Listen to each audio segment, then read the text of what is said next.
Hey, what's up guys? It's Technical Tim here, and I want to thank everyone so much who's been liking all my videos and subscribing to the channel. And if you gave this video a thumbs up, I'd really appreciate it. It kind of helps the channel grow a little bit. And speaking of, I think we have I started doing this only like a month and a half, maybe 2 months ago.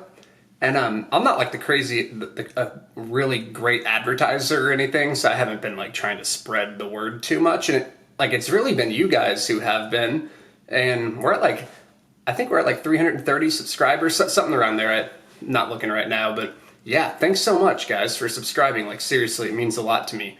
And I'll keep trying to do my best to make sure I give good content for you all. But yeah, this episode is the podcast with Gugabe, and we recap the UFC 238 card with Moraes and Cejudo, and then we also briefly kind of talk about Bellator. And just so you guys know, we recorded this yesterday, and sorry I didn't put it up yesterday because I got a little busy because I'm from St. Louis and the Blues won the Stanley Cup, so I was way too nervous yesterday and kind of thinking about that game all day to where I couldn't even do anything else. So that's why I was a little late. So I do think some lines have changed a little bit since Gugabe and I talked yesterday, but not too much. And we kind of go through that card, and just so you know, currently the only play I have is I got Archuleta around -155, and then he became a big favorite like -250, and then he's kind of dropping back down. He's near -175 around that now.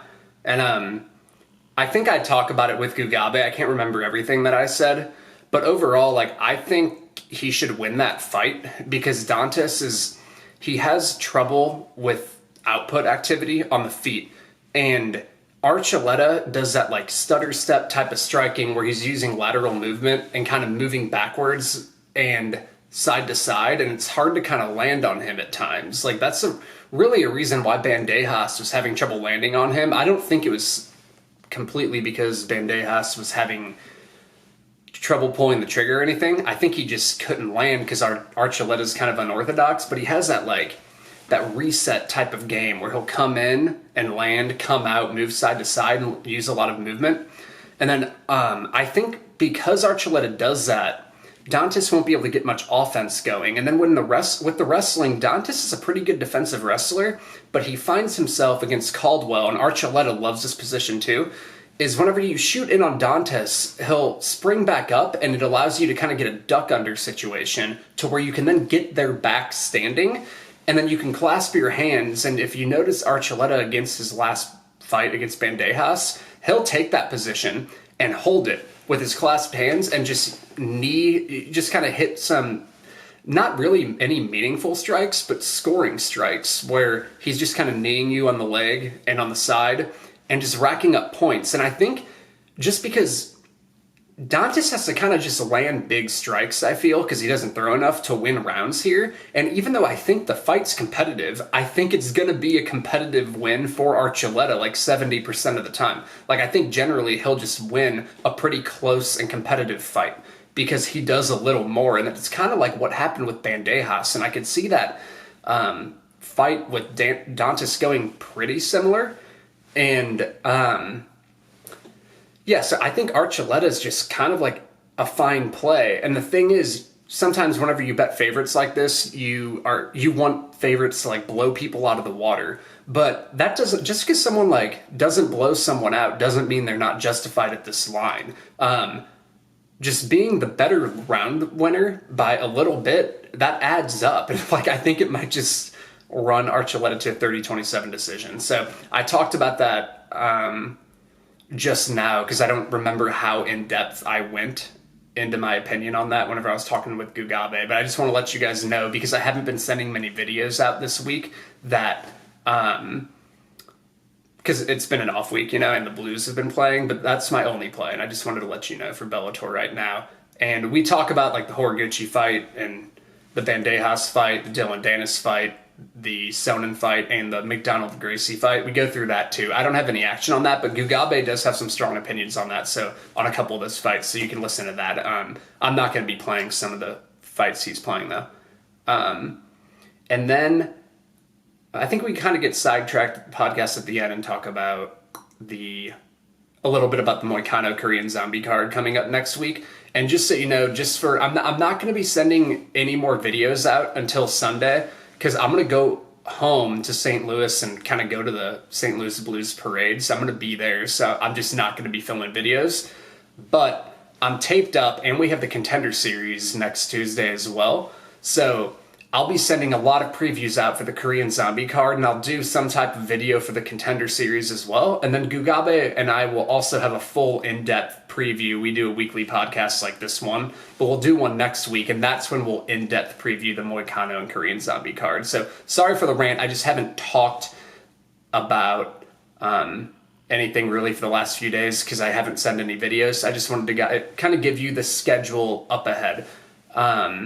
And yeah, so I'll send out probably my first video on Sunday, and it's going to be Aguilar and Ige. And I'm pretty strongly opinionated that Aguilar should win that fight. And I'm going to use video and kind of show you guys some things that I saw in the grappling that's going to give Ige a tough night. It's not that Ige can't win, but Aguilar should be a heavier favorite than he currently is. And people generally don't cap grappling all that well, and that's usually where we can kind of beat the market at. So here's the Gugabe podcast coming up now, and enjoy it. And if you have any questions or anything, comment below or message me on Twitter. Thank you guys. Bye. Good day, mates. Another installment of Podcast of Gugabe, episode 3, I think. We are going to reject the continuity of prior acts. Today we are recapping UFC 228, right? Fellowship 228. And doing some Bellator preview for the weekend, which is 222, I believe. Yeah. Alright, so I'm Technical Tim, who is... No, sorry, 238, my bad. Actually, I didn't mind Woodley vs. Till. Any strong thoughts on Woodley vs. Till? We had a nice knockout from Jessica and George. Oh, is that 228? There's a beat sub to Brandon Davis. We're like a year late, so yeah. Rip the Darren Till hype train. That was an interesting time. Anyway, yeah, so 238. Start from the bottom, I guess. How'd you go, Tim? Yeah, I'm doing well. What was the first? Was it Chokagian and Calderwood, the first one? Yeah, it was. I'm happy I didn't play with it, actually. I was thinking of playing Calderwood, but no, I just didn't feel strongly enough to bother. And yeah, ugly, grindy shitfest. Yeah, it was pretty much the difference of judges scoring leg strikes versus head strikes, I feel. Yeah, because I feel like Calderwood landed more, got some takedowns, and just landed some leg kicks. But Chokagian landed the head strikes, and even though she landed less, I gave it to her. But I'm glad I stayed away too. Yeah, because like my reflex was to go Calderwood, but just I didn't actually play anything, so whatever. Same. Yeah, so Wineland versus Popov. Maybe we shouldn't be better. Why was Popov such close? I don't understand why Popov was so close. I guess he's Russian, but like he was 35. He's got no. WLF is terrible. Like it wasn't a complete. It wasn't completely one-sided, but it's just, come on, this guy has no relevant experience, and he's 2.2 against Wineland, who was a proven vet. Yeah, pretty much. I was either I almost played Wineland. It was either going to be like Stay Away or Wineland, and I know you love betting the UFC veteran in the situation. I generally do too, except if it's like they don't shoot takedowns. Sometimes I get scared off just because it's like, fuck. Well, kind of like a Staropoli Alves thing where it's like, it might be a tepid kickboxing match where they can actually compete. But yeah, Wineland's actually like still pretty legit though. I guess like the odds of some random newcomer coming in and just beating Wineland is pretty low. So, yeah, I feel like I should have just like went with Wineland, but whatever, it is what it is. I wasn't like, Wineland won, but like I wasn't because Popov had success in round 2 and all that, so I didn't feel like it was a slam dunk. But it just weirds me out. People that line was where it was. Yeah, I just don't understand the logic. It looked like a 75-25 fight, like where Wineland probably wins like 3 of 4, I would say. Like Popov actually like had some success with some low kicks, and didn't he stun Wineland at one point too? Yeah, start of round 2, we kind of had him Yeah, not necessarily hurt, but definitely a bit shaky. yeah. And again, I actually had the same sentiment. If one of them was a consistent takedown shooter, I'd have been on them I would have rated him like minus 400. Yeah. But as is, I felt like it'd be at least minus 200 because Popov hasn't really been in there of anybody of that caliber. Yeah, for sure. I agree. All right, so Darren Stewart versus Bevan Lewis. I was on Darren Stewart. I did not expect that, so I was alright. But I was expecting like him to Derek Lewis, Bevan Lewis. Like my write up was literally like, I believe Darren Stewart will be like 5-1 and will win by round 2 or round 3 meme KO. But I don't know, Darren Stewart just kind of gave him the business. Darren Stewart's actually improved. I'll give him that. Yeah, he's really improved, especially like people always make fun of his wrestling. Like they'll just like assume any fighter he goes against is just going to wrestle him. But like I think Shabazian's a good wrestler. Like, I really like his wrestling game, and even he was really struggling with the mat returns on Stewart. Like he can get that clasped hand positions and like be behind him standing, but Stewart just like fights some mat returns well. So he's really improved, I feel. Yeah, I'd agree. Also, I think like Stewart was more of an issue of cardio than necessarily pure wrestling. Yeah. They just seem to you get like 5-6 minutes into a fight, he'd dump his gas tank and then he'd get choked out. He rarely got just like instantly tapped with Garmin. Let me check the record off the top of my head because I remember because I was the Julian Marquez fight where I started actually paying attention to him because I was like, holy shit, he actually made that close. I rewatched that fight, and because for taping for this one, and he actually like, I feel like he should have won that fight. He kind of just like, yeah, and Marquez hurt. Yeah. Because I was, I think I had a flyer on Stewart against Marquez or something, and I was legitimately impressed by what he did against it. I still rate Marquez as a prospect, even if he seems to have died or something. I'm not sure where he is these days. But Stewart seems to have an athletic upside. Middleweight's probably not the best division to have athletic upside in because there's like 10 elite athletes in that division, which is weird. Yeah. Middleweight just seems to have more elite athletes than anybody else in the UFC. You think these guys are all big enough to get like NFL jobs or something, but no. Yeah, and then if you go up 20 pounds, it's a little different. Like up at light heavyweight, I feel like there's not as many like great athletes.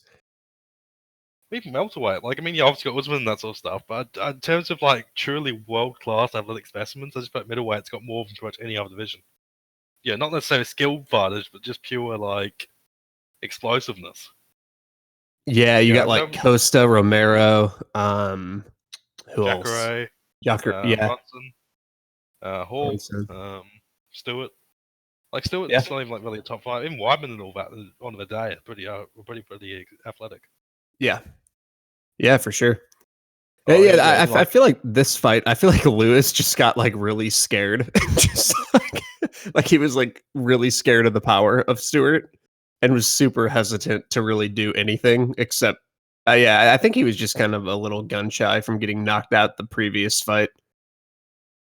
Yeah, I also think of Stewart's like, remember something in Heavy Hands like a year or two ago where about Stewart versus Eric Spicely?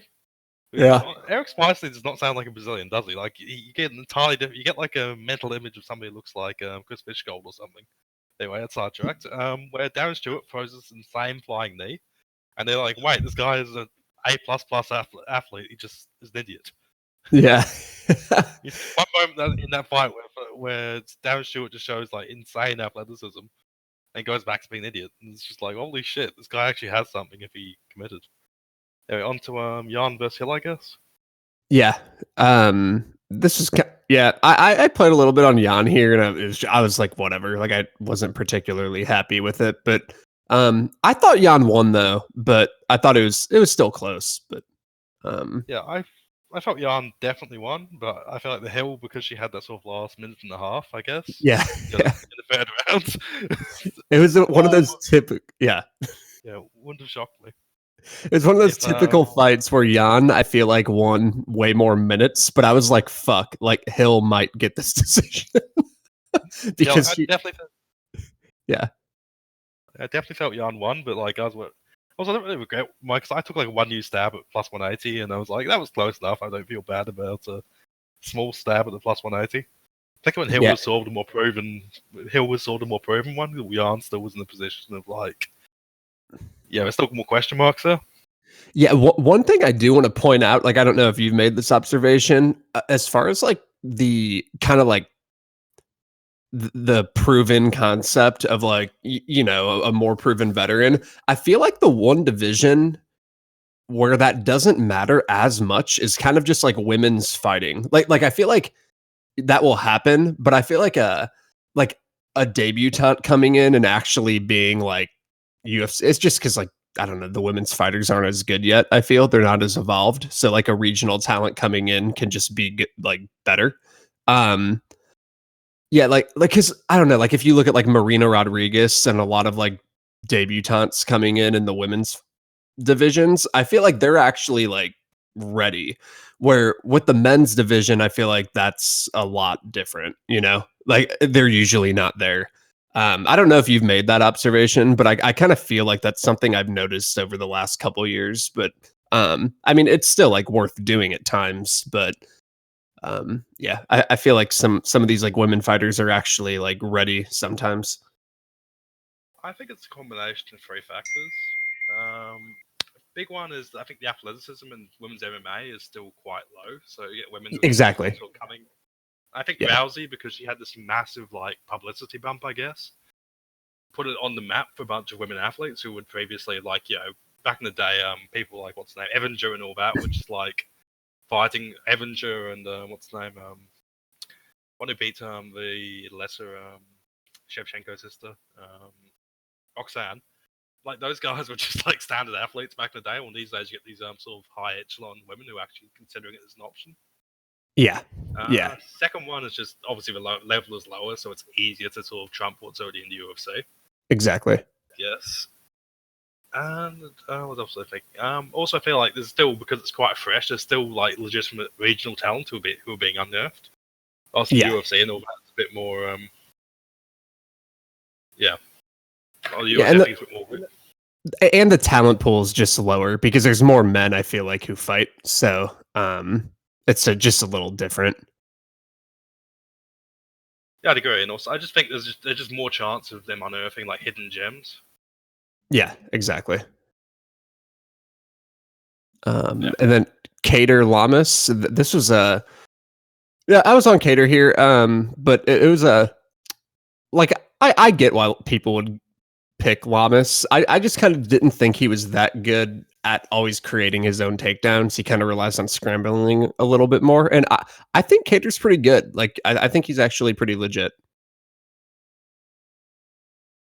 I was on the ITD and Lamas. The ITD obviously hit pretty easily, so I was happy to sort of cover most of my Lamas loss. I just wanted to see the question mark of Cater's wrestling defense and grappling defense. Yeah, I get that.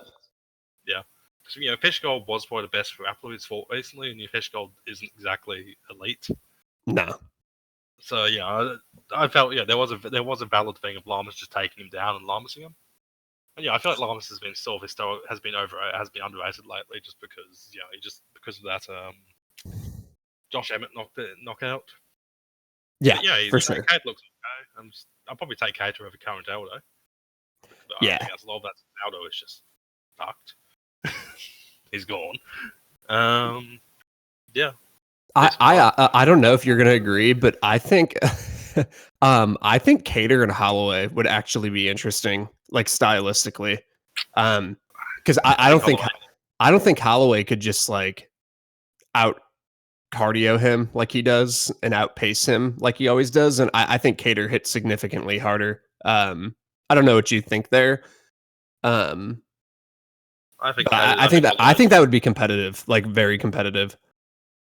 I think it'd be competitive 3 rounds. I think Holloway would ultimately just, by diversity of striking and better body work, just take him. Yeah. Eventually take him deep water. To be honest, I don't. I could definitely see that. Whenever he hits crazy hard. So I just think, Holloway would eventually I think he kind of give a better showing for himself and say Ortega or something, but Yeah.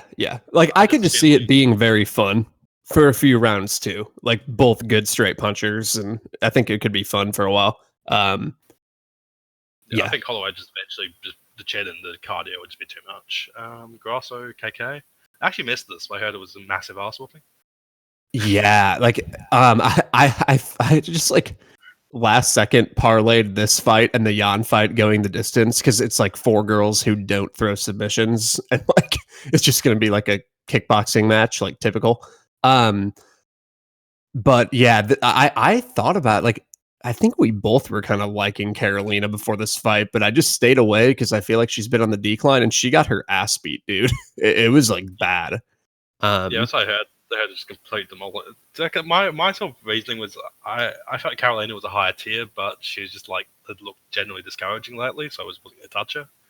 So Grasso apparently just seems to have lit the afterburners. Yeah, it was her countering game with her hands. Like her boxing's a lot better, and Carolina doesn't just.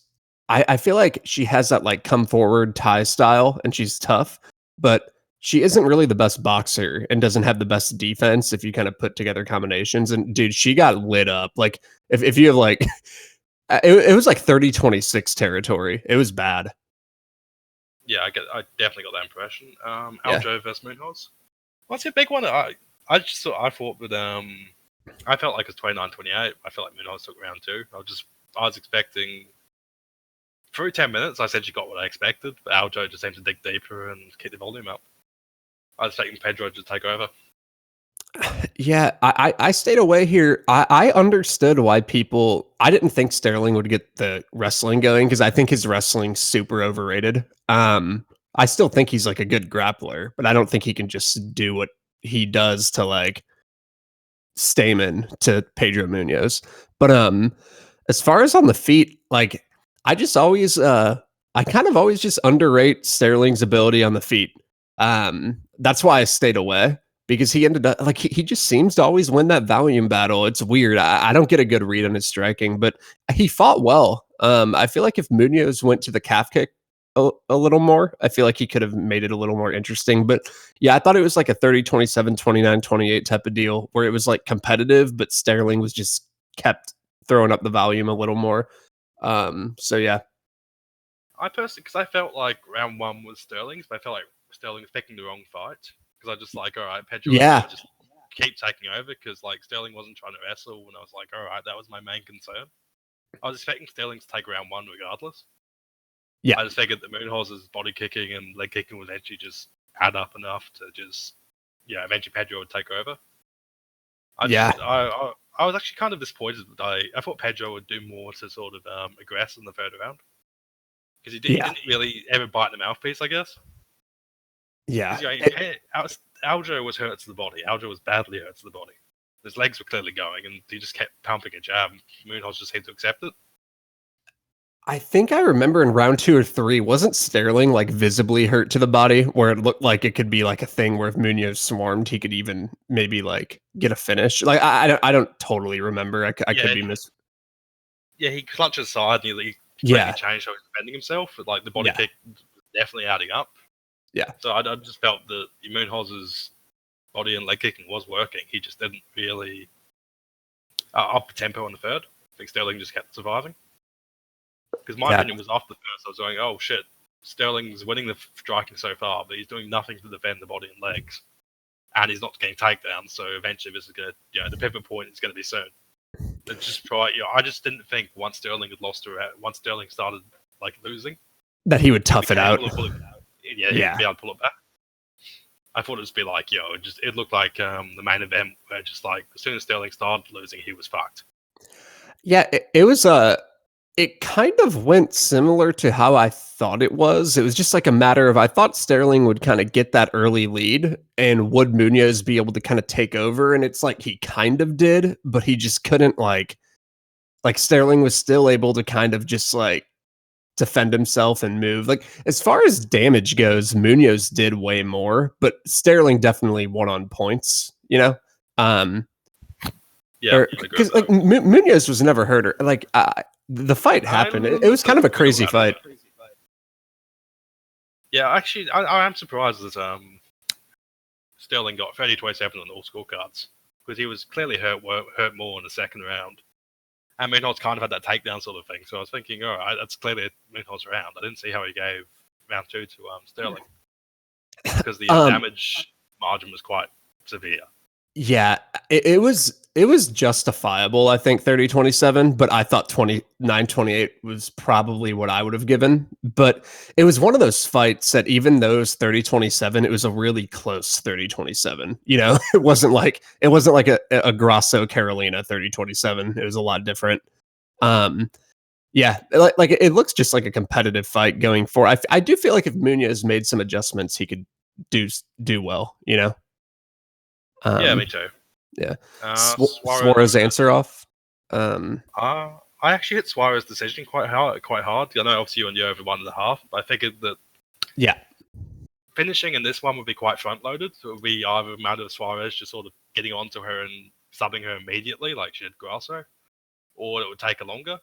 So I figured that like over 1.5 didn't really buy you much more.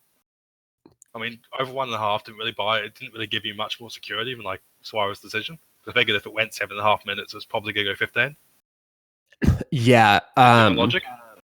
No, I totally agree. It was kind of just something. I think I just saw because I felt like I had a good read on this fight. Like it honestly went how I thought it would. I thought Ansarov was kind of being underrated here. Once I taped, like before I taped, I thought it was just a beating. But I think a lot of people just maybe didn't tape and like didn't realize that Nina's actually really good at defending takedowns. But like once I kind of made that read, I was like I saw the number of over 1.5 and I just saw that it was off. You know, I was like, this should be 2.5 for sure.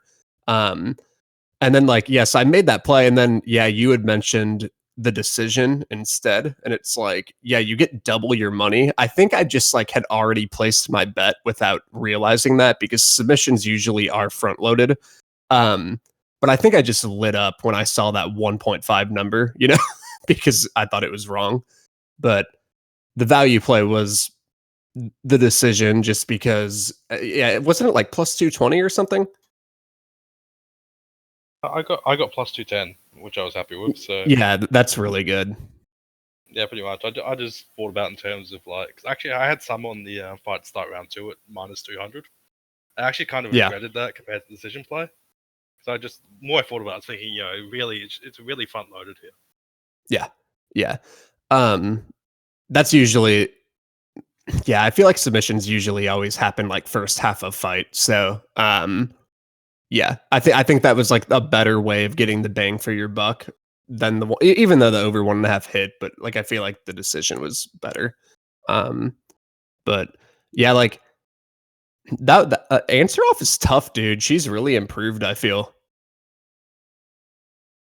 Yeah, I'd agree with that. So, she looked good in the fight. I think that took a bit of the shine off Suarez, rightly or wrongly.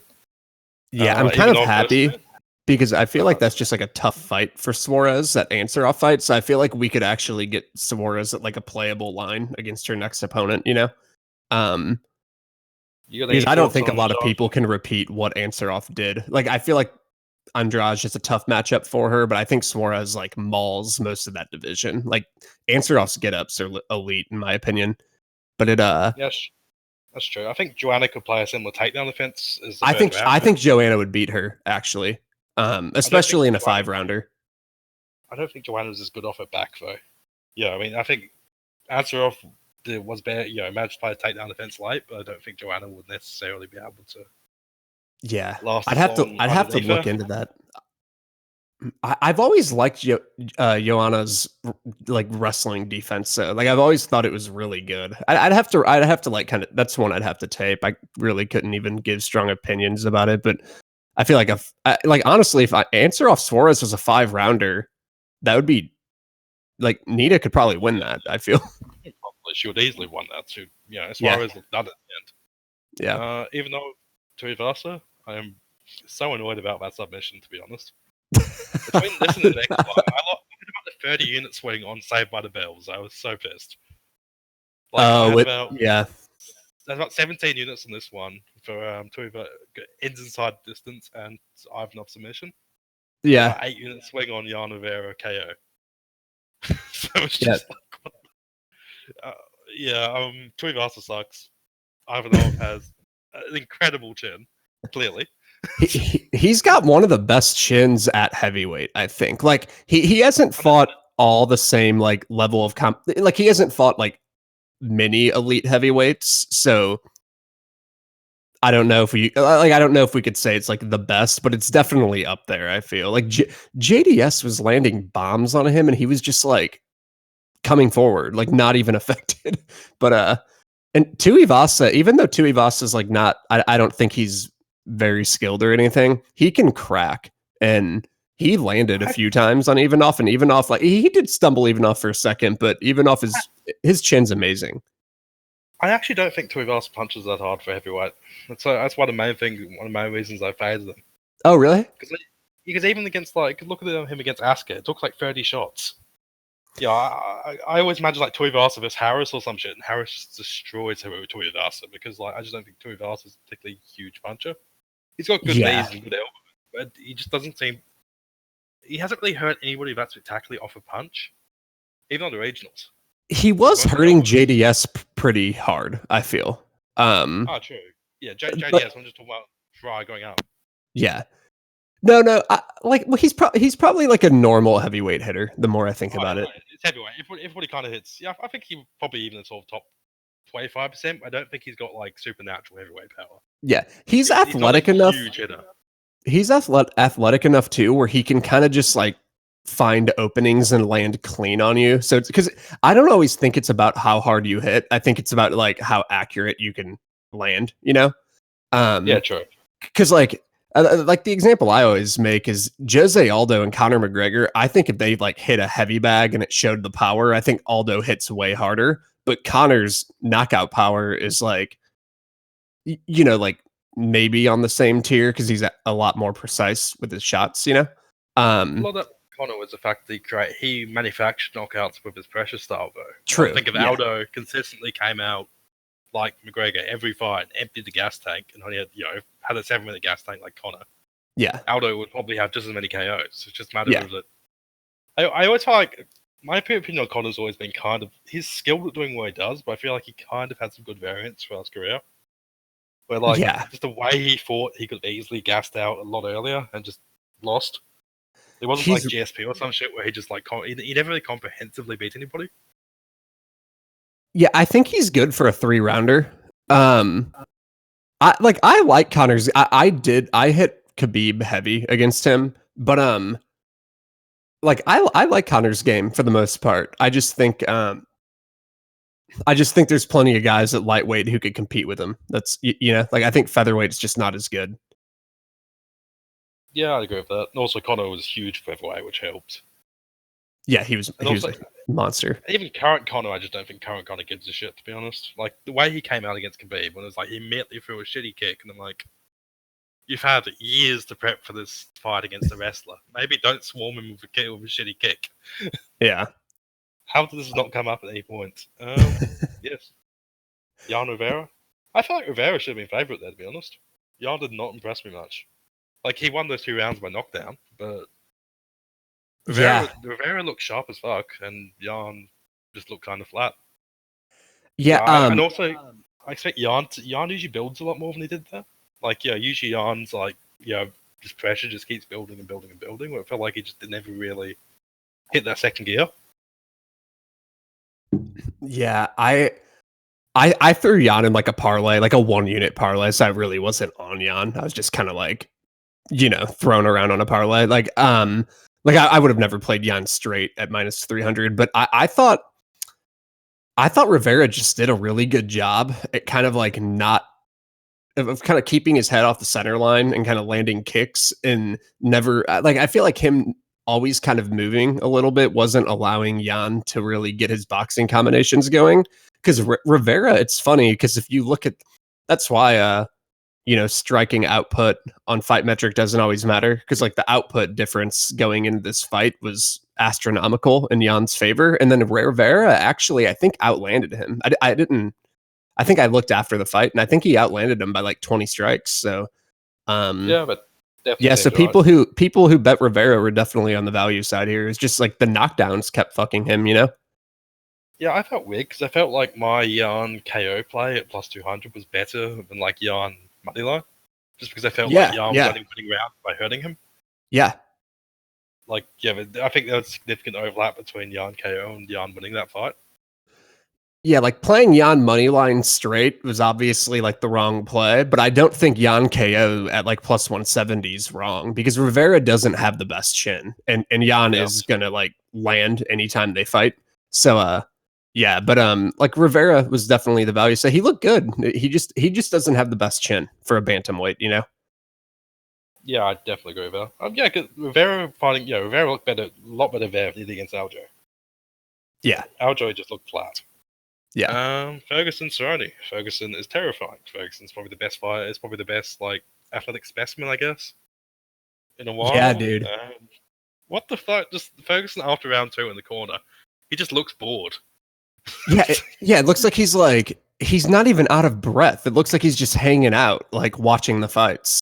Yeah, it looks like he's just like finished his warm up. He looks a little bit tired, but he looks like ready. Yeah. Cerrone looks like it's been destroyed. And it's like, what the heck? What?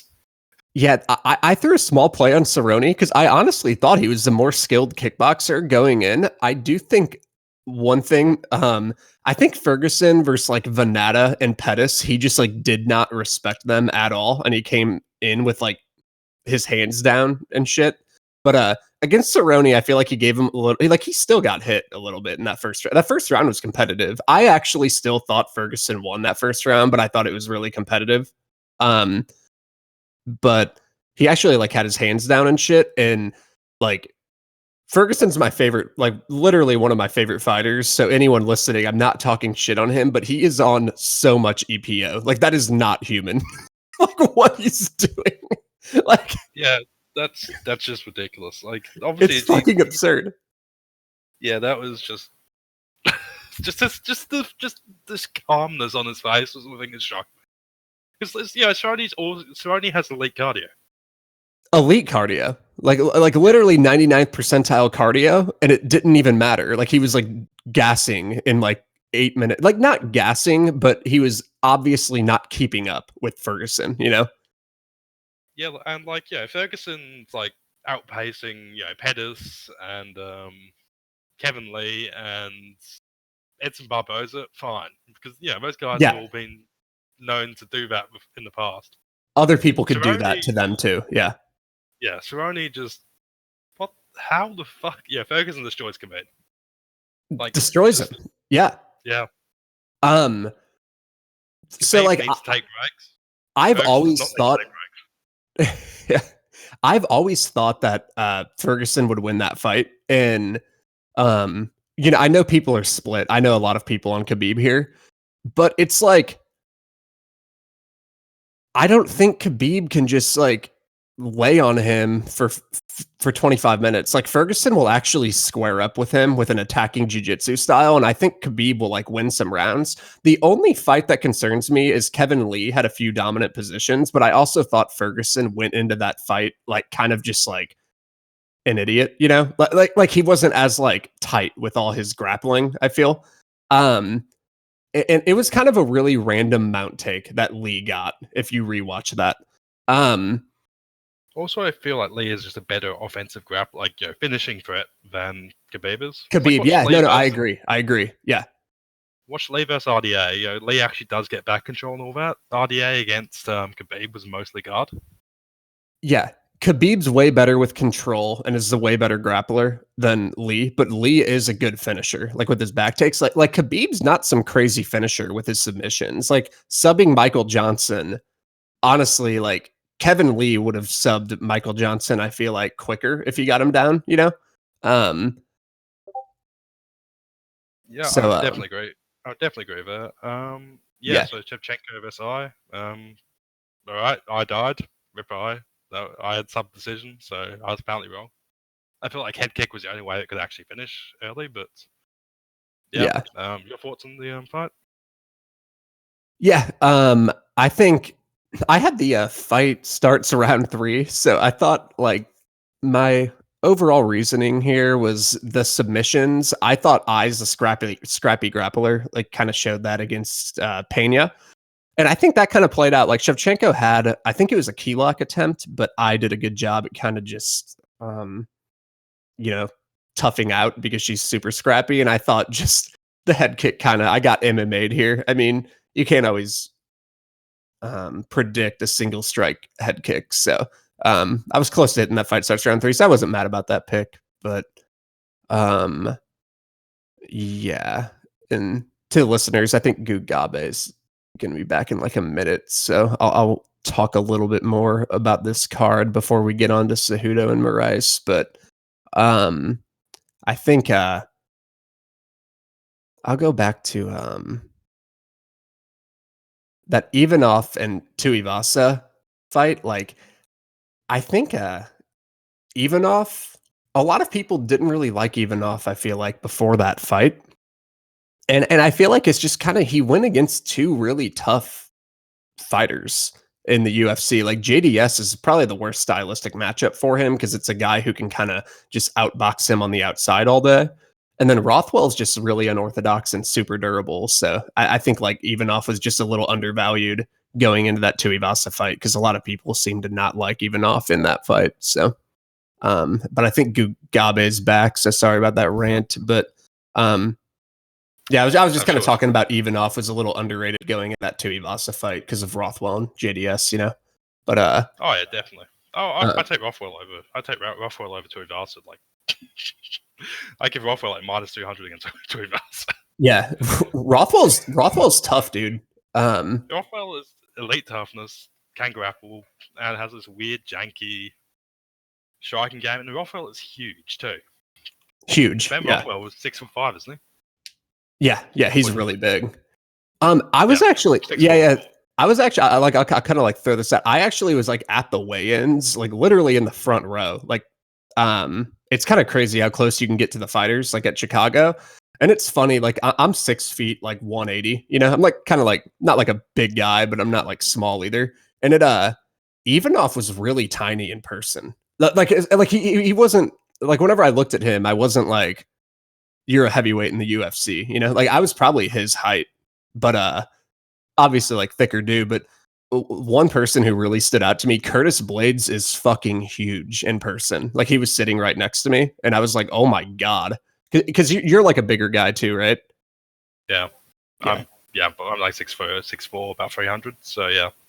Okay, yeah, so you're a big guy. Yeah, like Ivanov was Ivanov. Like I didn't like. I feel like even like compared to me, he wasn't even that big of a dude. I don't know, but yeah, like Tuivasa was massive. I met Mark Hunt in person a while ago, like just randomly, and yeah, he was the same. He was pretty short. He looked thick. He didn't look like I played a lot of high level rugby, so I've met like gigantic Islanders. Yeah. Mark Hunt just looked like just a standard sort of like smaller, like mid-sized Islander, just quite thick, but like not gigantic. Yeah, I just find it interesting. But UFC heavyweights aren't gigantic guys for the most part, apart from like Lesnar and Blades and that sort of end of the spectrum. Yeah. Like a lot of the UFC heavyweights aren't like NFL linemen are huge compared to UFC heavyweights. Yeah. Some of the bantamweights, it kind of stood out to me. Like the bantamweights to featherweights are all really small, like super small. Like some of them are just like 5'4", 5'5", and they're like really tiny. But then like I don't know, I'm trying to think. Like Wonder Boy was pretty big. I feel, even though he like fights at 170, like he was like a little bigger than me. He was like 6'2", I feel, but yeah, it's kind of strange seeing them all in person. I've been to like some MMA events, but not really like a UFC event. So actually, I've done that sort of thing. Like remember when Jake Matthews put on a bunch of like muscle lately? Like over the course of 6 months, he bulked up 20 pounds of muscle. Yeah, I randomly grappled with Jake Matthews like 3 weeks ago. And I was like, holy, this guy isn't that big. Yeah, I remember watching him on I remember watching him between the what's the Eastern European guy's name? Robbery in Sydney. I was there live for this fight. He robbed some poor Eastern European man, like in Sydney. oh yeah, I know who you're talking about. Bogdanovic. Oh, Bojan? Bojan, there we go. Yeah, Yeah. that guy. Yeah. It's like he put on like legitimately like 20 pounds muscle in 6 months, and I looked at him in person. It's like, well, he's big, but he's not gigantic. Yeah. Yeah. So we covered Mirage versus Cejudo. Yeah. And yeah, like yeah, for those of you listening, like I think like on Twitter, like I think like some and Moraes backers kind of like were like arguing on like the predictability of that. And I don't know, like ever since the event. Hello? Yeah. I think Tim just died, so memorial service soon. Sorry, I think I just lost connection. I don't know where I cut off. Yeah. But you can go ahead and talk about this fight. Go ahead.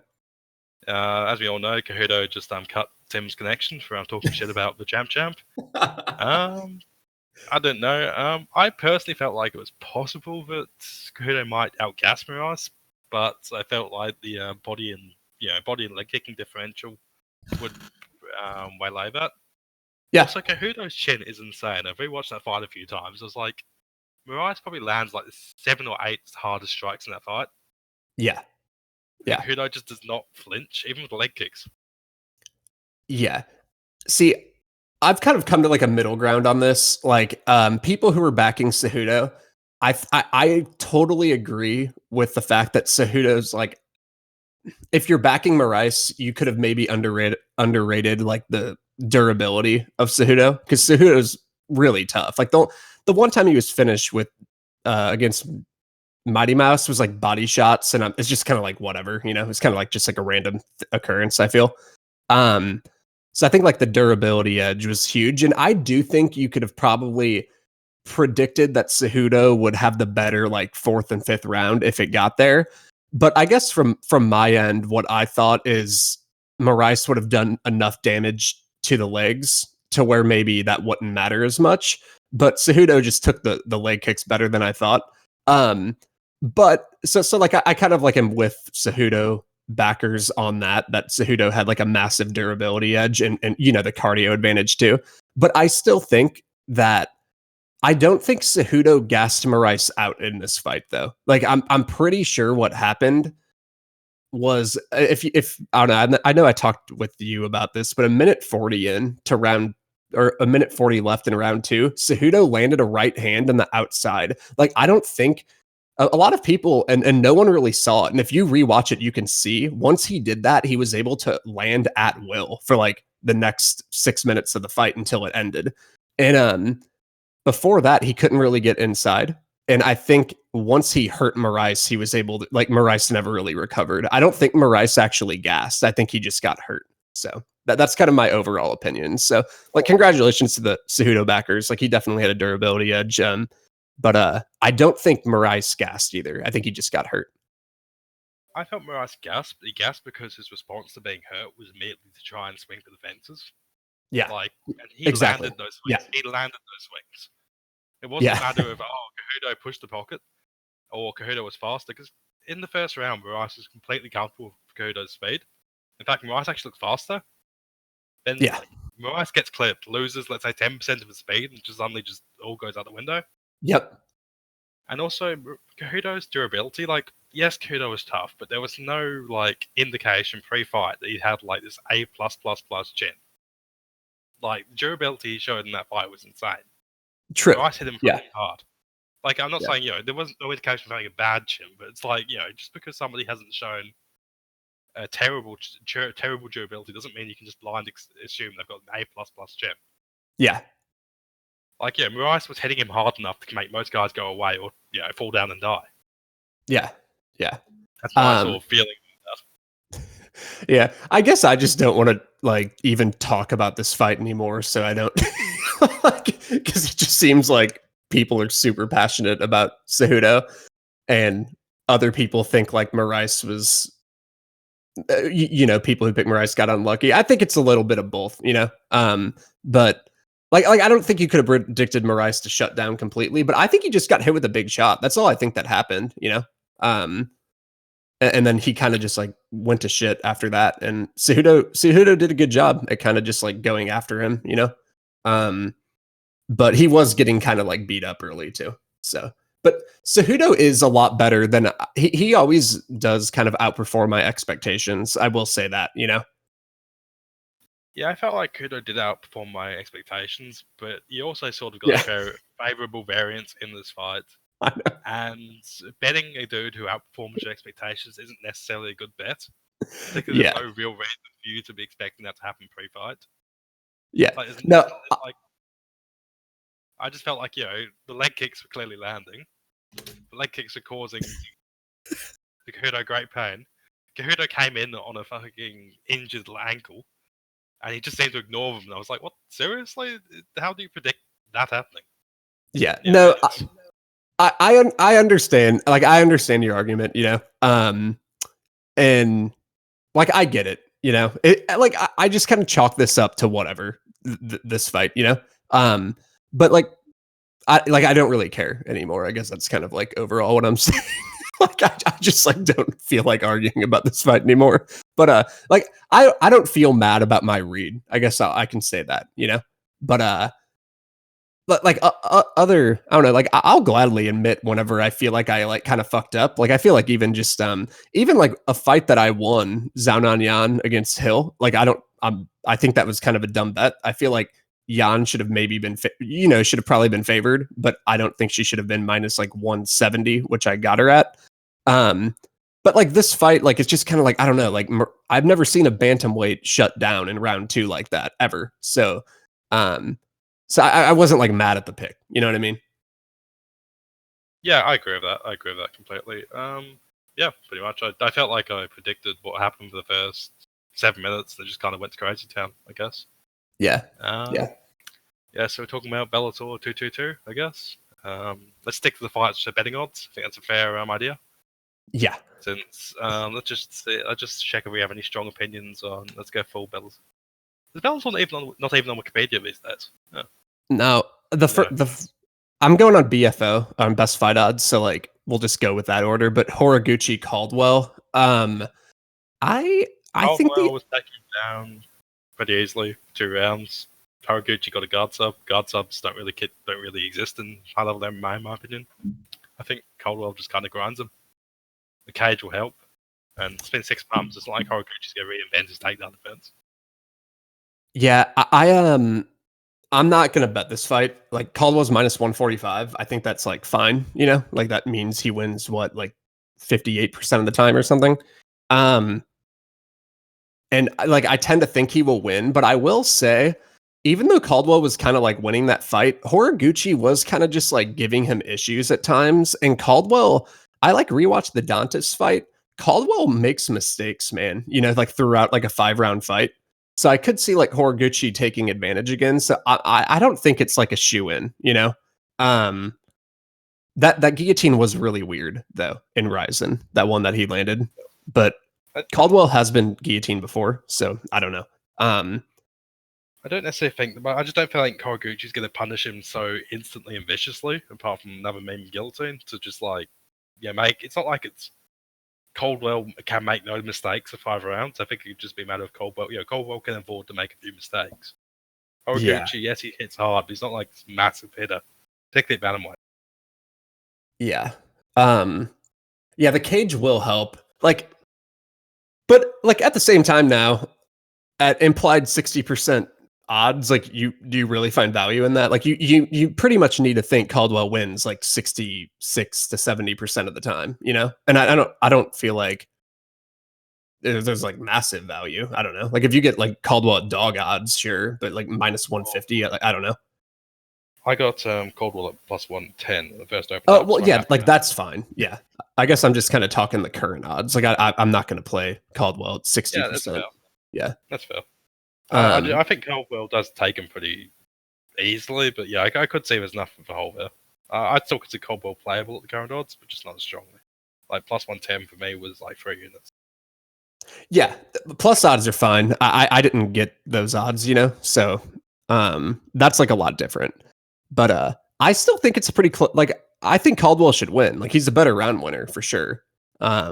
I do think Horiguchi is like the better finisher. The cage will help. The cage will help a lot, definitely, on some of those takedowns. But yeah, that's kind of how I think. I think Caldwell should probably be slight, and so I'm not going to play him at minus 150. But Archuleta and Dantas, I hit Archuleta. I got him at minus 155. Like I happened to get him at optimal odds, so I was really happy with that. It should just be like a random Archuleta fight where he kind of out volumes and then he gets that back control standing and just like has his hands clasped and starts like kneeing to the leg, shit like that. It's gonna honestly look like all his fights, I feel. I'm honestly not huge on Bellator. Like, I follow it when it's on, but I'm not like a massive Bellator head. I remember being impressed by Dantas a few years ago, and like, Dantas' recent losses by meme leg break against McDonald, and Caldwell was kind of outworking him. I think that I don't see why he's such a big dog, but I haven't really done any real. It's one of those fights where it's competitive every time, like Dantas is fine, but he'll just kind of not throw activity at times. And he can, like, Caldwell kept getting him in that position with his clasped hands where it's almost, do you know what a duck under is? Yeah, I know what duck under is. Yeah. It's kind of like when you get a duck under and get to the back, like standing. Caldwell kept getting that, and Archuleta will do that. And I feel like that will just kind of give time off the clock to eat that Archuleta's winning. Like, it's more so like it's an activity versus inactivity fight. That's kind of what I think it is. Like, I don't think it's like a mismatch. So, but I just like I think like 70% of the time this fight is Archuleta winning like a competitive decision, So like, even though it's like pretty competitive, I just don't see Dantas taking clear rounds all that often. I guess that's what I'm trying to say. But he's pretty good, Dantas. So yeah, that's fair. I just feel like I just look at Archuleta's competition. I'm not really impressed by pretty much anything there, I guess. Yeah, I get it. Like Banderas, who's his best win? Zombie Peralta, Jeremy Spoon, who lost to Damon Jackson the fight before, Jordan Griffin. Like, I mean, I understand Banderas. Remember the Banderas fight was quite close. I do remember that fight being quite close. Bandejas is pretty good though. Like, especially stylistically, he's really hard to take down. But I just think I'm just knee jerking. The odds are too wide here. Like, they are now. Yeah, they are now. Like I wouldn't bet minus 250. Like I got him minus 150. Yeah, but I'm probably getting put a unit or so on the Dantas at plus 187 just because I feel like it's a big step up. And, yeah, that's fair. Archuleta has kind of been beating mediocre competition. Yeah, I'm not saying Banderas is bad or anything, but New Zealand is not really his best win is Gallagher. Who cares? Dantas is kind of in the same league. Like he hasn't exactly beaten the best guys either, though. Like he has a win over like Leandro Higo, but like I don't know. I just see it like as a stylistic thing. I don't really care about like who beat who, and it's just like it's an activity and clinch advantage for. I mean, he's got decent wins. Wilson Hayes, Zach Mikovsky. Oh yeah, he beat Hayes a long time ago, right? Yeah, Zach Mikovsky 6 years ago. Mikovsky wasn't bad. Joe Warren, Gabo again. I could arbitrage out, but yeah, it's fair. I'm not saying do it because like, this is me just knee jerking, but I feel like Dantas is more proven.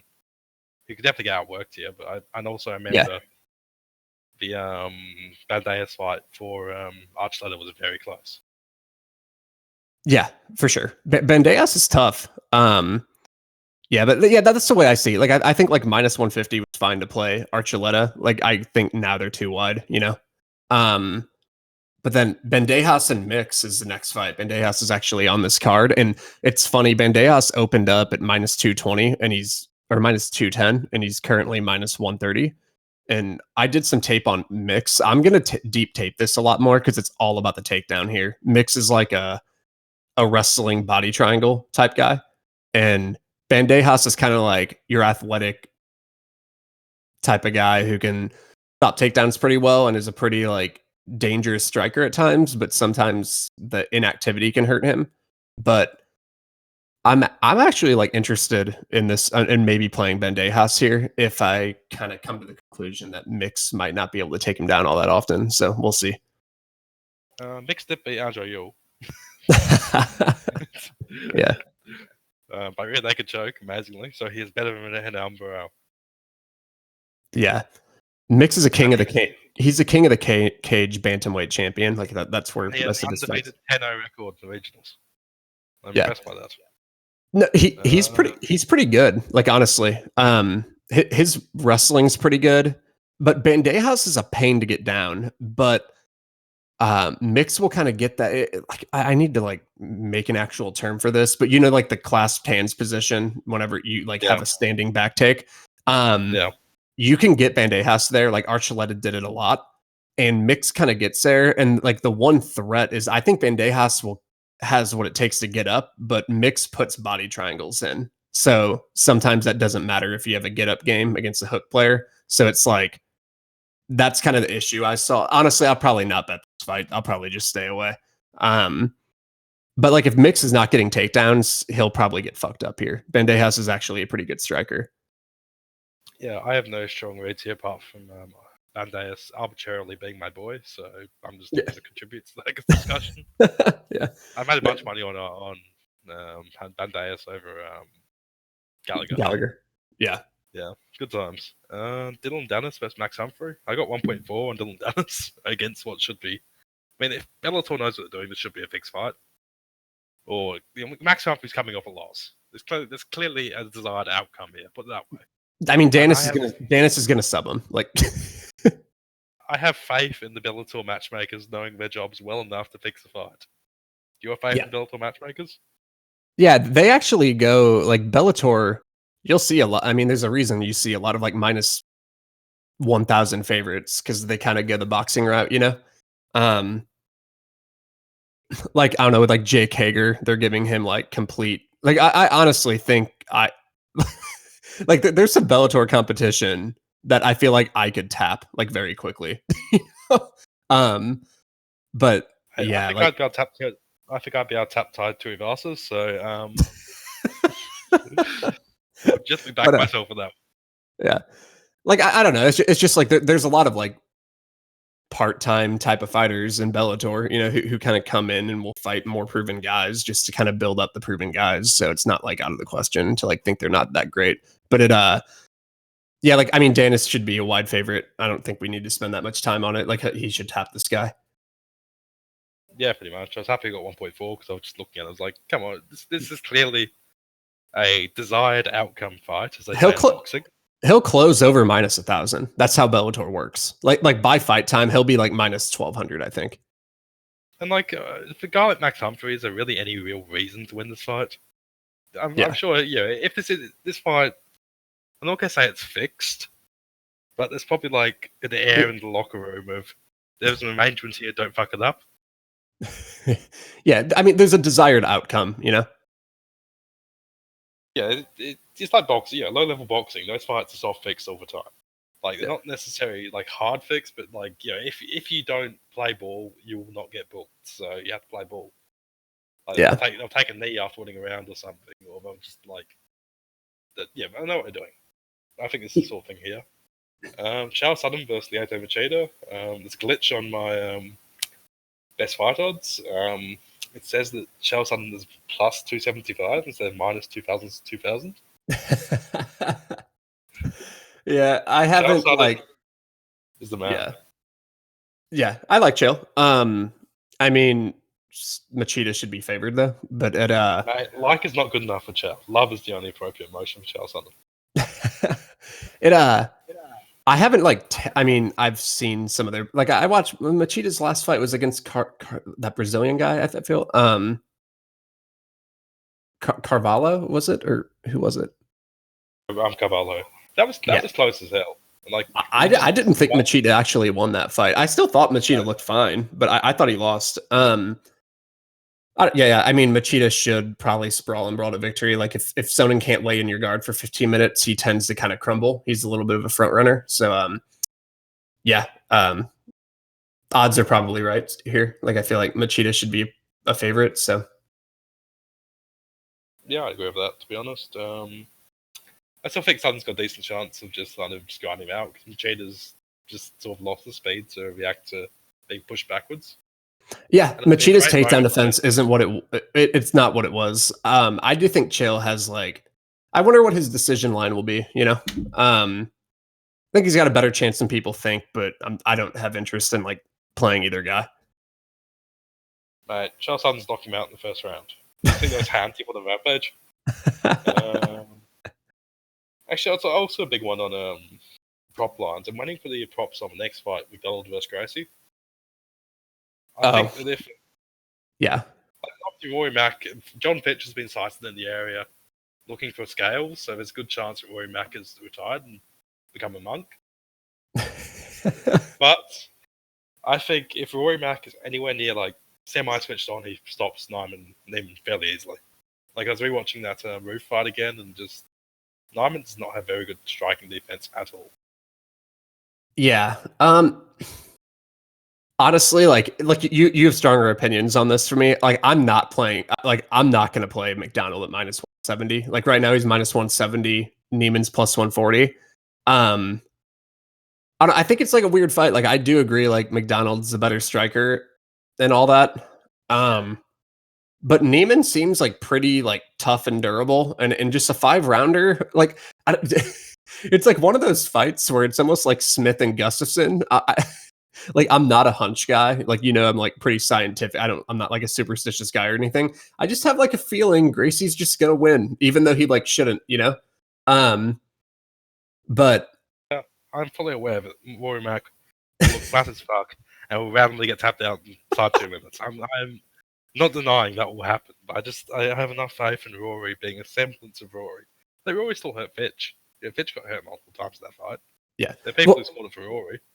And I think Fitch is just another level of pressure and grind that Neiman just isn't. Fitch is really bad on the feet, though. Like, really bad. Not saying Gracie's like a good striker, but I honestly will take like the enthusiasm of Gracie striking over Fitch's, you know? But yeah, I don't know. Like Rory doesn't seem to be one who will get like tapped easily, like Ruth. Like, Ruth was kind of clueless once he got on his back, you know? And he was really gassed out. Like, Rory doesn't really gas. And he's got a good fundamental jiu-jitsu game. Like, I don't know if he'll get tapped either. So like, I get it. Like, I get why are playing Rory. But yeah, I agree. Like, Damien Meyer couldn't tap Rory Mack. He had mount. Yeah. And Neiman is a good grappler, but he's not Damien Meyer. I do think Rory was a lot better back then. Even like his takedown defense has gotten worse, I feel, like since in the last like few years. Because I don't even think some of the shots that Fitch was taking were all that good, and they were kind of working with ease, you know? But he does he chains them together though, Fitch, like, well, you know? Because I saw some people saying that Gracie took down Roof, so he must be a good wrestler, but that shot was ugly as fuck. That was just Roof was tired and did not see it coming. Yeah, well, and also like the thing about Ruth, like if anyone knows anything about him, he came from Penn State, and he was actually, I think he was people could look this up. I think he was a 3-time NCAA D1 champ. Like he was up there. Like he won the NCAAs a couple times at least. And he was kind of like reliant on scrambling. So Ruth was very tired when that happened in round 4, when Gracie ended up getting him down, but also Ruth, and it happened earlier in the fight, he'll invite you in on his hips, you know, and he'll cause a scramble from it. Like he'll start like scrambling from that position. And that's not something like Rory is going to, you know, Rory will play more of a disengaged game, like not let you in on his hips, where Ruth was kind of like welcoming it, and it kind of fucked him, if that makes sense. So it's not like him taking down Ruth, like Ruth will let you in on his hips. It's a totally different ball game, I feel. Also, yeah, like the Gracie, that double leg just looked like Cowboys' like classic counter double leg. Yeah, you just like weird, awkward bend at the waist. It wasn't a complete double leg or anything. It was just kind of a weird, just like grab. And yeah, I didn't know that about Roof. It makes sense. Also, big thing for it was, dude did lose the decision in the finals of the World's Blue Belts Jiu-Jitsu Championships. Clearly, he can't be held down. He's not great and he's backed by Jiu-Jitsu standards. Yeah. Being on your back is way different if you're a wrestler. It's just like I mean, the whole point of wrestling is to not be on your back, you know. And also, if you get stuck, what's up? And also, in wrestling, you go for the you expose the turtle a lot more willingly than the jiu-jitsu guy will. Yeah, you're supposed to. Yeah. I know. I'm not saying you're not supposed to. My point is that's all thing gets you choked out because like you're just thinking, I fucking need to. Yeah. That's what I'm saying. Like because like that's a tendency in wrestling. You're like allowed to do, you know, and it doesn't penalize you. You're supposed to not be put on your back. So yeah, that can like wrestling tendencies can kind of like come back to bite you in a jiu-jitsu type of fight, you know. Yeah, great. And like because I mean, Roof would probably be safer in guard. He reflexively gives up the turtle, and then you get in trouble. Which, it happens. Yeah. I could I have a feeling that Rory just looks terrible and gets fucked in like side 3 minutes. But if Rory comes out as a semblance of himself, this should be like minus 500. Yeah, like did you play? Like I'm not playing Rory, but did you play Rory? Like what'd you get that? Minus 150, which I like. And also, if I get N's ITD at like anything better than like minus 150, I'm slamming that. Because I don't think Gracie has the striking defense to last on his feet for more than 2 minutes. And I think there's a good chance Rory just looks absolutely shit. Yeah. So like as far as like paths to victory, just to kind of break this one down like a little bit, I think both guys can get top time. Like Neiman will kind of sit on his back, and he was kind of just going for a lot of arm bars and shit like that against Ruth, and then he would kind of get him into trouble. I don't know if Rory will like will get like swept from an armbar attempt, if that makes sense, you know? So I could see like Rory hanging out in guard, and Rory does like to play that like lay on top game at times. Like he did it. He's done it a lot in Bellator. So I could see that happening. Like I could see Rory shooting for takedowns. I could also see like Neiman getting on top too, and that's where it could maybe get interesting. But Rory has like a good guard, so yeah. Like and then on the feet, like I think Rory's like is the better striker, but I don't know. Like I could see Neiman just like maybe like out like willing him at times, like later if he survives, you know. I don't know. It's a weird fight. It's a really weird fight. I don't feel comfortable like betting Rory as like a favorite, but at the same time, like I get why I don't want to really bet Neiman either, you know. I don't know. If Neiman was like plus 300, I might take the stab, but as is, I'm just like this is just going too far. Like Neiman's best win is Ed Roof. Yeah. Ed Roof is fun. Ed Roof is moving forward, but Ed Roof is not Rory McDonald. Yeah, I agree. And, Ed Roof was hitting Neiman at will for a lot of that fight. I do think there's going to be a late surge on Neiman. I really think people are going to kind of like fade Rory towards the end, you know, just off like the narrative base of him like not being into it, which I don't always agree with because I still am a believer in skills winning fights, you know. And also, I think there's a big difference between not being into it when Jon Fitch is fucking hammering at you, because Jon Fitch makes people quit. And Jon Fitch is on the same EPO as Tony Ferguson too. Jon Fitch is on everything, but also everything. Yeah. Yeah, but I'm sure Norman Gracie is also on everything. But I feel like Norman Gracie will just give Rory less reasons to doubt himself. Like, I'm sure if Rory just get given someone to tee off on, who won't give the same pressure, he'll be happy to take. Yeah, I could just say classic Rory just destruction. This dude, I just don't think he's very good. And, I get it. And people look at the Gracie last name, look at the subs, and think he's a better grappler than he is. Like, he's definitely a good grappler, but I don't think he's like ultra elite by jiu-jitsu or MMA standards. Yeah. Dude, I get it. Like, I totally get it. I think it's very. I think like the two outcomes here are that like I think Rory might absolutely destroy him, you know, and just like kind of outclass him, and it looks like ugly, you know. But then that's why I like the RTD. The other part of me just thinks something weird might happen, you know. Yeah, something weird. I am definitely prepared for the reality when Rory just looks fat as fuck. Yeah. Drops like a round 4 submission after destroying him for 3 rounds. But it's just Rory should be a bigger favorite than he currently is. Yeah, I want to tape the grappling a little more. Like I want to watch them a little more to kind of see like how Rory will look on the floor against, because Rory might just hold top position for a while, you know. Yeah, definitely could. Yeah, like I mean he easily could. Rory could win this fight in all sorts of places, to be honest. No, yeah, that's what I'm saying too. Like I totally get that. And then I just yeah, it's just one of the I don't know. It's a tough fight. I get it from like a tangible point of view, but it is like it's kind of hard with Rory right now, you know. And I'm usually not that type of guy. Like I usually assume just kind of like the average version of someone coming out, you know. But I don't know. I kind of want to see where the odds go. I think I'll make a decision if I'm going to play this, like once I see where the odds go, you know. Also, I'm hoping that Jon Fitch replaces Rory here, so I can max bet him against Nyman. Oh yeah, if Jon Fitch was a dog to name, I'm maxing. Jon Fitch would win that fight. Like he's not going to get subbed. He would destroy him. Yeah, exactly. Jon Fitch could then become the Bellator welterweight champion and show us all the dreams come true. I always liked Jon Fitch. I want to emphasize the fact that Jon Fitch looked better as a 40-year-old than he did when he was 27. Honestly, like I would cap him as a 40-year-old to like at minus 170 over his like 27-year-old self. Like his game hasn't changed. Like he's just like his cardio's maybe like as good or even better now.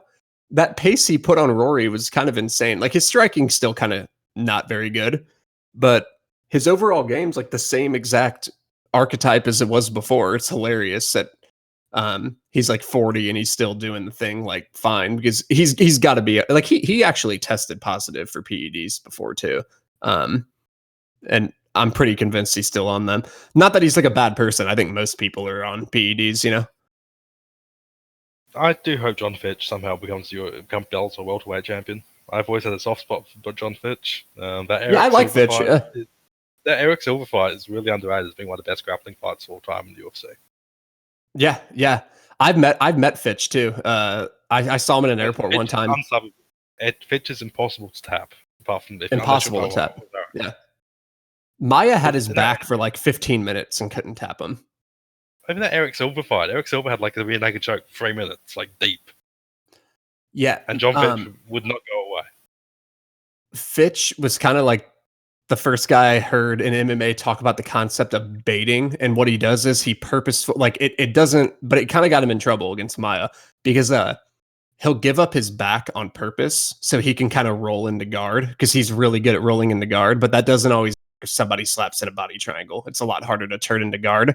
And that kind of like, I feel like against Maya, when he was getting taken down, he was kind of like, whatever, like, and he was giving up his back, but then he can't, that baiting doesn't work anymore because Maya's like body triangle game is hard to turn into, or he could do that against like an open hook type of player, you know? But yeah, I like Fitch. I like Fitch too. And honestly, like I think he would beat Neiman, and he might get knocked out versus Lima, but he could easily take him down and grind him out. Let's be real.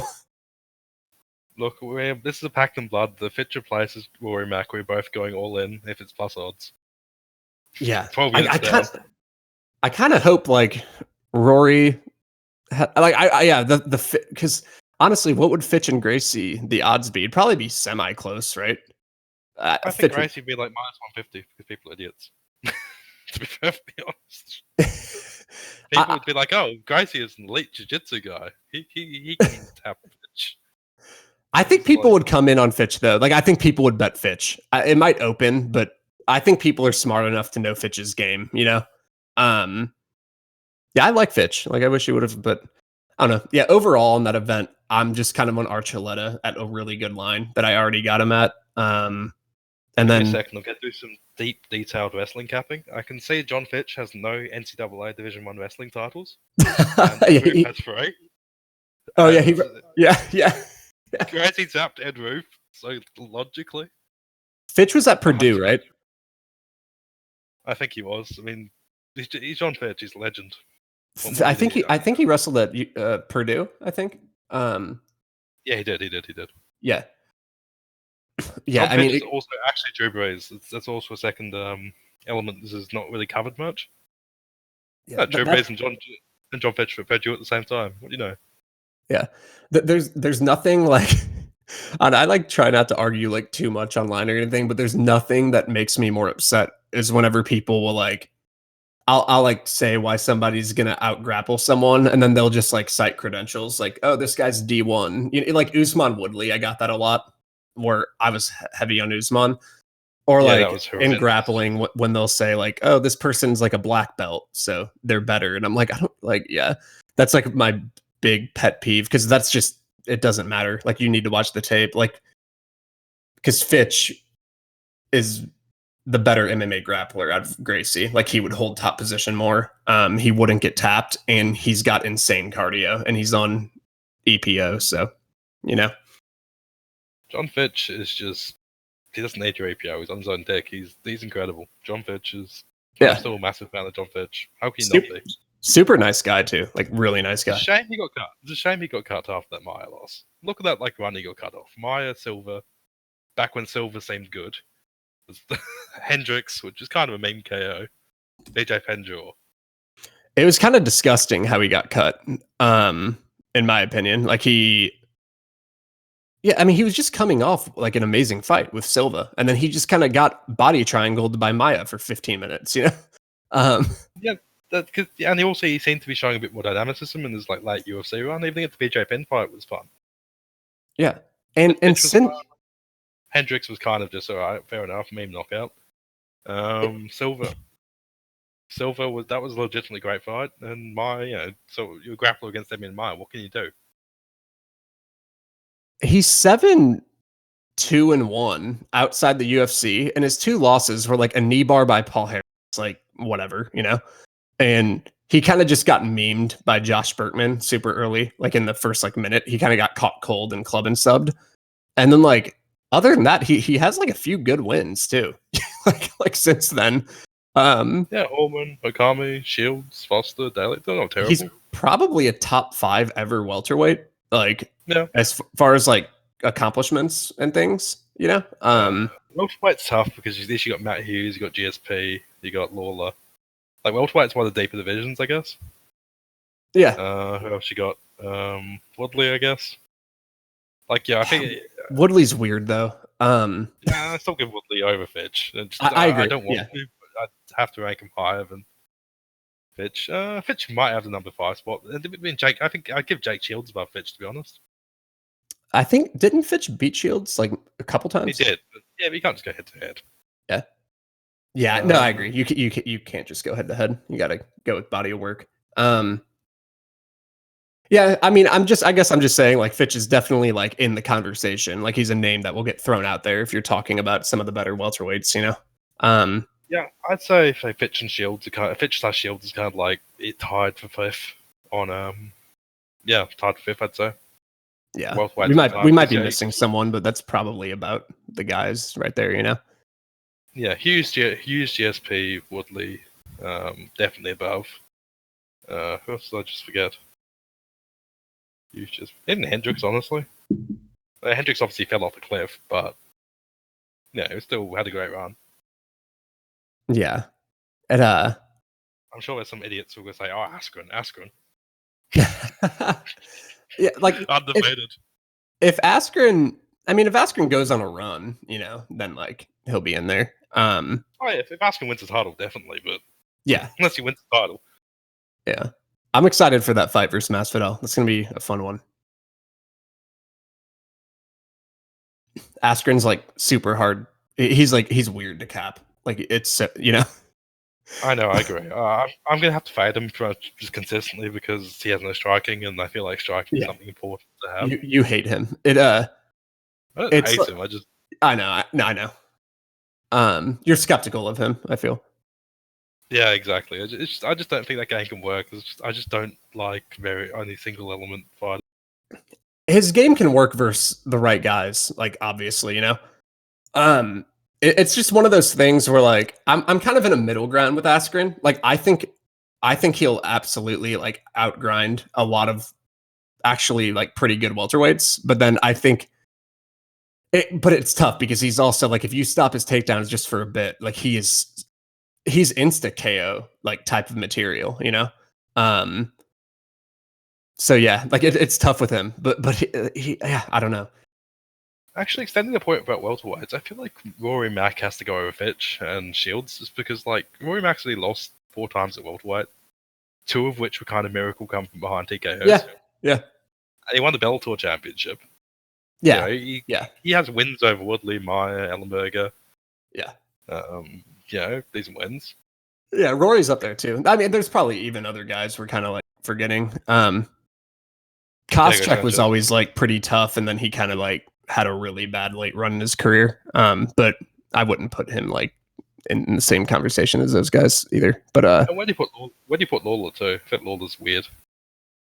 Yeah, because he was like a late run type of guy, you know. And also like every one of those fights is every one of those championship fights is close as fuck.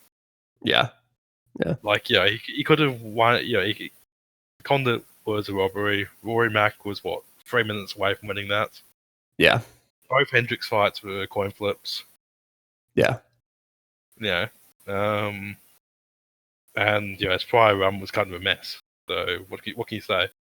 Yeah. But yeah, so for Bellator, it's really just like kind of going back to that for Bellator. I just really just like Archuleta is my only 50. I think we talked about, and then TBD. I'm gonna keep taping Mix and Bandejas, and then I'll probably that McDonald Gracie fight. I think I'm just gonna like I don't want to be a part of it. That's what I decided. But I understand like your points though, you know, for McDonald, and then the next card after that is what Korean Zombie and Moicano, and that's actually a pretty fun card. Yeah, it's decent. Like there's some spots I like there. Not a huge amount, mostly just dogs. I enjoy his stabs. The Anderson Dos Santos line movement's been funny. Jesus Christ, guys! I got a couple grand on him at plus 230, so I think I'm just gonna arb out. Yeah, I've got like 300-400 at plus 242, and I've got a bunch more like between plus 100 and plus 150 and plus 200. So I'm happy. What's your plus 100? Sorry, yeah, it's plus 100 now, right? Yeah. What's your opinion on that? Do you think I should just arb out? Like I got like a couple grand at plus 230. Like I think just like that's almost like winning like an actual fight, you know? Yeah. How much is the unit for you? About around like 500-ish, you know. But I knew that line was gonna change, so I got on as possible, you know. Yeah, I'll probably arb it off. Or I try to create like I've been trying to do like essentially green booking for UFC where I'll like arb a bit and I'll just take you all by like I'll put up with like a hedge for say you all KO or something.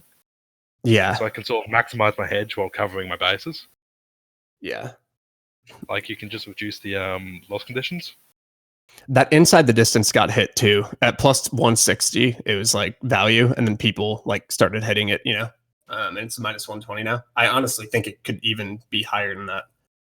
Yeah, I'd say minus like 150, 200-ish. Because Dos Santos is a bit chinny and wild, but he also has power. And if he ever gets it back, he just taps him instantly. Yeah. Like it's a pretty binary fight where Dos Santos could maybe even like land something too. I think it's pretty much. Yeah, I think that's gonna finish at some point, but yeah. Then I'm eyeing a few other fights on that card. I got in on Lineker at minus 145. I know. I don't know. Like I think you were saying you think Lineker should be like minus 200. I actually think he could even be higher than that. I just don't see how it's any different than the first fight. You know. I've just got a soft spot for Font, so I think I'm just like being a bit nice to him. I got a bunch of minus 140, so I'm happy with that. Yeah, I've got a bunch of like Aquilar's finally playable too. That's nice. Yeah. 1.7 minus 125 almost. Yeah. There's a few other lines I'm kind of like eyeing too, but I'm just gonna I'm like still taping, and lines are getting better in some fights too. I don't think Ego's like I don't get the big players in Ego. I don't think Ego's like good a grappler. It's one of these things where people wiki cap it, go, oh, he's got like 5 subs. He must clearly be an elite grappler, but no, he's tapping bad people. Yeah, it's a fight I've kind of been quiet about. I'm probably going to go in on what's up. Ige.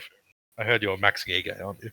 Very big on the Ige train. Obviously, maxing Ige. No, I mean, I think Aguilar's going to win, and the line's improving, so I'm kind of just like chilling. Like if I get Aguilar at plus money, like holy shit, you know? Like I think I'd cap him here around like I need to tape a little more, but I'm mostly taped, and I think he wins this 6 to 7 out of 10. You know? Yeah, I'd agree. Like I'm not particularly passionate about Aguilar. I actually kind of dislike Aguilar, and I still agree with that. It's like Aguilar's kind of just like Aguilar's kind of just like your average. Like he's like a well-schooled fighter who's not particularly like great at anything, but he's not bad at anything. You know? And I don't know, like Ige's just kind of like a bully. He like kind of just bully grappled a couple guys, and when he isn't able to bully grab you, he kind of looks like shit. And I've seen a lot in the grappling that makes me think Aguilar is gonna really fuck him up. And like I actually think Aguilar's the better like grappler too. Like just from because I don't know if you know what I mean, but like there's a thing called like a two-way grappler where like Ige, it's like having the bottom and top game. Where Ige's like, yeah, he's got like a pretty good top game, but I don't even think it's black belt level, you know? And his bottom game's not black belt level. It's not. You can mount him easily, and Aguilar, I've seen him like be able to move to mount pretty well. Like his passes are kind of like tighter, I think, than Ige's whenever he's on top. And I just don't think like Aguilar digs those double underhooks really well off shots, and Ige's a pure double leg guy pretty much. Like he'll shoot a single leg, but it's like 85% double legs. And Barzola is a complete double leg guy, and he was having issues because Aguilar just digs those double underhooks right on the initial shot. So it's like Ige's got an uphill battle here, you know? Like I don't see how, like I feel like I think Arce's better than Aguilar, you know? But I think it will look semi-similar to that. Yeah, but I think Rick Glenn and Barzola are both better than Ige, so I'm kind of like, all right, fair enough. Yeah, and the